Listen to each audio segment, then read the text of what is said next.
آج ہم بات کریں گے بچوں میں بڑھتا ہوا منشیات کا رجحان، اس کی وجوہات اور اسے کیسے بچا جا سکتا ہے۔ آج کل کم عمر بچے منشیات کی ایک عادت میں پھنستے جا رہے ہیں۔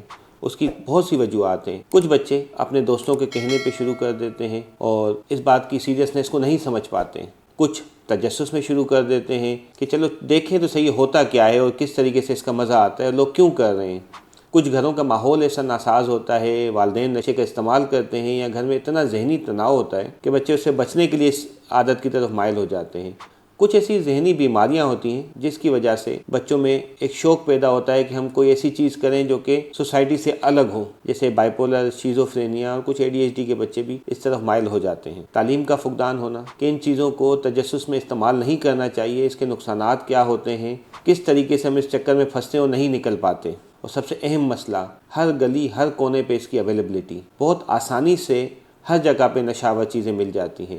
جب ایک چیز آسانی سے ملتی ہے تو ہر کوئی تجسس میں آ کے اس کا استعمال کرتا ہے اور پھر ایک ایسے چکر میں پھنس جاتا ہے جس سے نکلنا بہت ہی مشکل ہو جاتا ہے۔ اور اس چکر میں اس لذت کا احساس ہونا کہ دنیا سے ہم ڈیٹیچ ہو جاتے ہیں، ایک سرور کی دنیا میں رہتے ہیں، اور اس میں ہوتا یہ ہے کہ ہم حقیقت سے ناآشنا ہو جاتے ہیں، ہمارا کام متاثر ہو جاتا ہے، ہمارا مستقبل کمپرومائز ہو جاتا ہے۔ بہت سے ایسے معاشی مسائل ہوتے ہیں جس کی وجہ سے بچے اس طرف مائل ہوتے ہیں، کیونکہ یہ سوسائٹی میں بڑا آسانی سے اویلیبل ہے۔ آپ کوئی بھی چیز 10 روپے کی لے کے 50 کی بیچیں گے تو لوگ اس کو کاروبار بھی آسانی سے بنا لیتے ہیں، اور اتنا آسانی سے پیسے بنانے کے ساتھ ساتھ بچے جب اس عادت میں پھنس جاتے ہیں تو وہ مختلف قسم کے جرائم میں بھی مبتلا ہو جاتے ہیں۔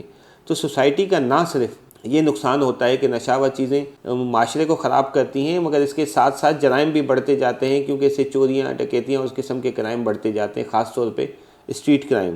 کچھ میڈیا کا انفلوئنس ہوتا ہے جو کہ وجہ بنتی ہے ایسی چیزوں کے بڑھاوے کی۔ میڈیا غلط نہیں ہوتا، مگر جس طریقے سے ہم جس پکچر کو پیش کرتے ہیں تو لوگ اس طرف مائل ہوتے ہیں۔ آج سے کچھ سال پہلے چلے جائیں تو ٹی وی پہ سگریٹ نوشی کی ایڈورٹیزمنٹ بڑی آسانی سے ہوتی تھی، مگر اب بھی ہوتی ہے، لیکن طریقہ تبدیل ہوتا ہے، نیچے لکھا ہوتا ہے کہ یہ جان لیوا عادت ہے، مگر ہم دکھا تو یہی رہے ہوتے ہیں نا کہ ایکٹرز ہمارے یا مختلف موویز میں ہیرو سگریٹ پی رہے ہیں یا شراب نوشی کر رہے ہیں، کیونکہ ویسے ہی آج کل میڈیا میں لوگ اتنے انگیج ہو گئے ہیں کہ کوئی بھی چیز آسانی سے اپنا لیتے ہیں، تو اس کا بھی ایک بہت بڑا اثر پڑتا ہے۔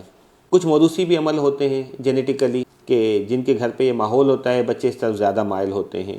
بچوں کے بچپن کے کچھ ایسے دل خراش واقعات، کچھ حادثات جو کہ ان کو اس عمل کی طرف پیرا کرتے ہیں۔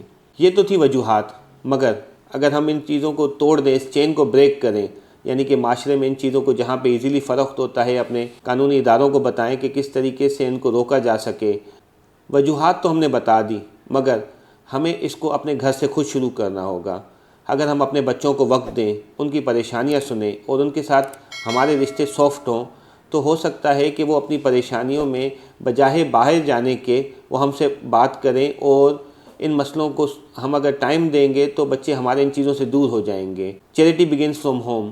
اگر ہم اپنے ارد گرد میں اپنے بچے، اپنے محلے کے بچوں کو اگر وقت دیں اور کچھ ایسی ایکٹیویٹیز میں انگیج کریں تو وہ بجائے ان چیزوں میں انگیج ہونے کے ایک مثبت ایکٹیویٹی میں انگیج ہو جائیں گے۔ ہمارے محلوں میں، گلیوں میں پہلے زمانے میں کرکٹ کھیلی جاتی تھی، لوگ پارکس میں جا کے انگیج ہوتے تھے، شام کو بڑے بزرگ پارکس میں بیٹھا کرتے تھے۔ وہ تمام ایکٹیویٹیز موسٹلی ختم ہو چکی ہیں، کیونکہ تقریباً شہر کنکریٹ کا جنگل بن چکے ہیں۔ ایسی ایکٹیویٹیز کو فروغ دینا چاہیے جس سے بچوں کو ہم وقت دے سکیں، جہاں پہ پیرنٹس کچھ ریکریشنل ایکٹیویٹیز کریٹ کروائیں، تو ان فضول ایکٹیویٹیز، موبائلز، گیمز سے بچے بچ کے اپنے والدین کے ساتھ جب وقت اسپینڈ کریں گے تو ان فضول چیزوں سے بچ سکتے ہیں۔ میں امید کرتا ہوں میرا میسیج آپ کے لیے کارآمد ثابت ہوگا۔ بہت شکریہ۔